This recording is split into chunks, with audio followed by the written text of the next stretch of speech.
What's going on, guys? We're going to start off with 2 coats of Arctic Freeze, curing each coat for 30 seconds. I like to wipe the inhibition layer off my white before I draw my black grid with the gelish Artform Black. And here I take the cream gel neons and I'm filling in those squares using a micro striper brush. The reason why I use the micro striper brush for this is because the bristles are soft and that allows me to just get everything filled in with just one coat.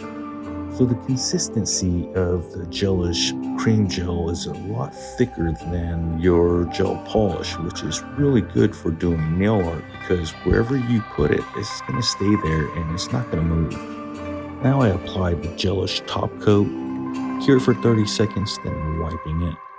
Now with the gelish Artform white, gonna go on top of the white squares, and this gives you the chance to clean up any of those black lines, so you can tidy up some of those lines really easily with this Artform gel. And the reason why we're doing this white Artform gel on top of a nail that has top coat already is because we're going to add some texture to this nail by adding white dip powder on top of it.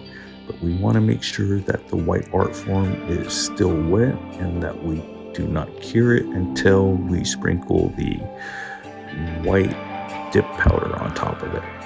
So I like to recycle the powder, and the reason why is because when you sprinkle the dip powder on top, if you see any parts get shiny, it can absorb more powder.